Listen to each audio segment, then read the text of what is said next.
Assalamualaikum warahmatullahi wabarakatuh. Waalaikumsalam warahmatullahi wabarakatuh. Waalaikumsalam We wabarakatuh. are from 11 group. We would like to present our presentation today. It's about speech edge. Let me introduce my team. I am Saya Rahmawati Pajrin as the first presenter, and then Asep Kiki as the second presenter, and then Bunga Amalia as the third presenter, and Sipa Wulan as the last presenter. Okay, before we start our presentation today, let's sing Basmalah together. Bismillahirrahmanirrahim. Bismillahirrahmanirrahim. Okay, for the first presenter, we'll explain by me. Okay, now I will explain about what is speech edge. We use the term speech edge to describe actions such as requesting, commanding, questioning, or informing. We can define a speech edge as the action performed by a speaker with an utterance.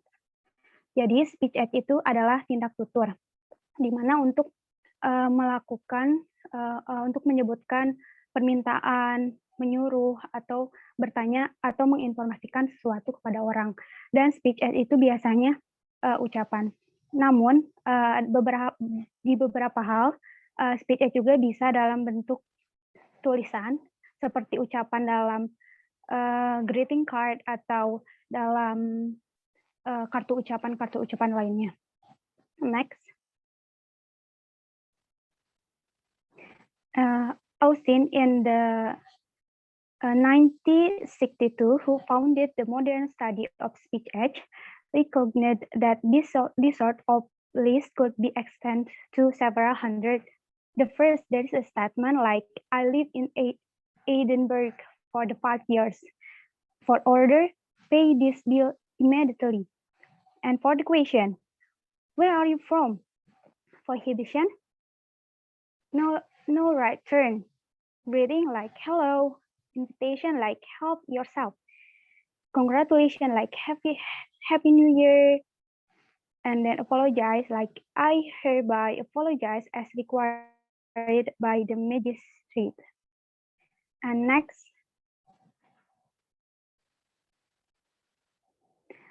Okay, after that, there is a direct speech edge. Direct speech edge, when an interrogative structure such as did you, are they, or can we, it use the function of the question. It is described as a direct speech edge. For example, like when we don't know something, so we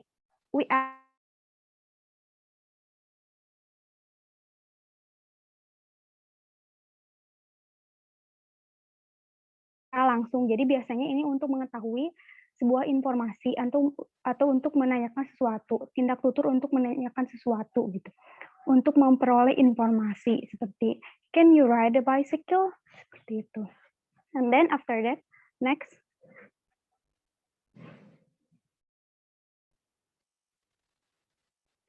After that, there is an indirect speech edge. Indirect speech edge. For example, could you open that door for me? Asking a question about someone's ability. In fact, we don't normally use this structure as a question at all. We normally use it to make a request. The main reason we use indirect speech edge seems to be that actions such as request presented in indirect way, like could you open the door for me, are generally considered to be more gentle or more polite in our society that direct speech edge, or like open that door. Exactly why they are considered to be more polite in the best on some complex social assumption. Jadi kalau misalnya indirect speech ini dia bukan hanya menanyakan sesuatu, tetapi lebih dari itu gitu. Biasanya dia ada permintaan untuk sesuatu gitu. For example, like could you open the door with me gitu. Dia tahu orang itu bisa membukakan pintu, namun ingin lebih halusnya tindak tuturnya dengan indirect speech dengan could you open that the door for me. Jadi permintaan untuk membukakan pintu. Seperti itu, agar lebih sopan. And that's all from me. Okay, for the next presenter will given by Asep Kiki. Asep Kiki, time is yours. Okay, thanks for moderator. And now I will explain about syntax and word that indications the speech act type.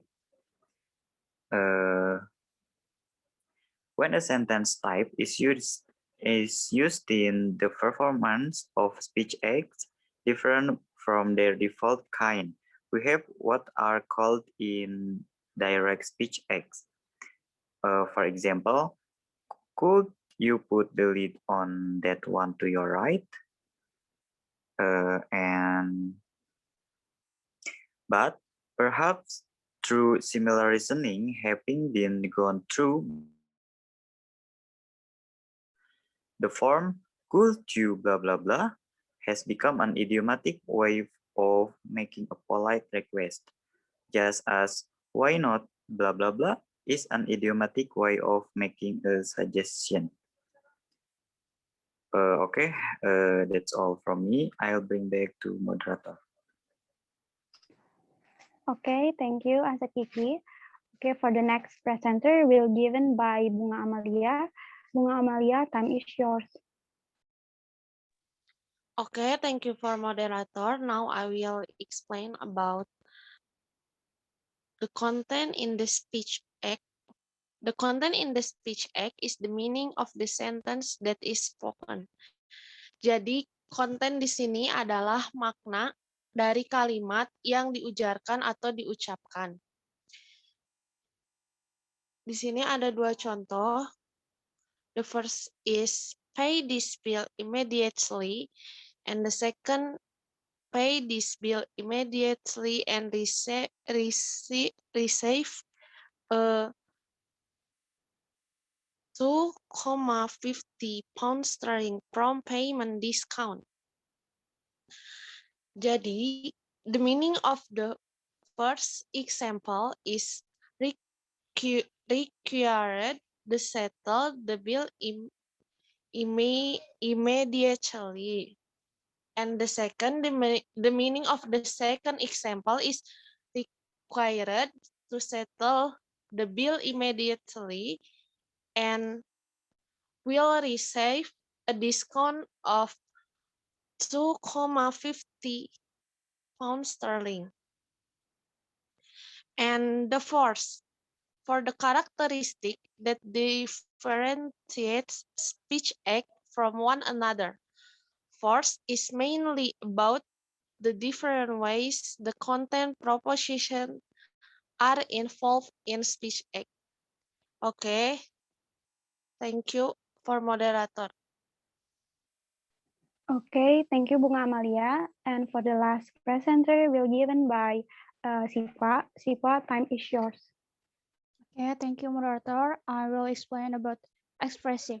Expressive is an action or feeling to express a physiological state, like thank you, sympathies for condolation or conclusion or congratulation, apologies as regards. For example, Siska visited the goddess house second conference for the loss of her sister. Expresses, for example, thanking, condoling, congratulation, and apologies are used to express a physiological state about a persuasive persuasion, like that. What is it? Expressive is merupakan suatu in bahasa is merupakan suatu tindakan atau perasaan untuk mengungkapkan keadaan psikologis. For example, contohnya terima kasih, simpati untuk belasungkawa, memberikan selamat dan meminta maaf sebagai penyesalan. Next, directives. Directives are in language. In language directive means the act of a speaker to command, demands, or acts to convey a precision to the intruder. For example, Mr. Yaya ordered his subordinate to immediately finish the monthly report as was stated last week. And directives or in bahasa is arahan atau suruhan. Yang berarti tindakan seseorang pembicara untuk memerintahkan, menutur atau meminta menyampaikan proposisi kepada lawan bicaranya. Seperti itu. Next, I will explain about Journal Article English Speech Act of Directive in Class Interaction. The Speech Act of Illustration has become a must in a system of functional communication. This means that the exercise of language is in the Speech Act, and nature of language is a Speech Act. The finding data showed that the relation of the illustration Speech Act of direct has been established in good measure. They refer to the data finding 2 of research. The conclusion Speech Act of direct one has been the most dominant one. It was followed by the illustration Speech Act of responsibility is one. Okay, that's all from me. I bring back to moderator. Okay, thank you, Sipa. That's all from us. Thank you for your attention, and wassalamualaikum warahmatullahi wabarakatuh. Waalaikumsalam warahmatullahi wabarakatuh.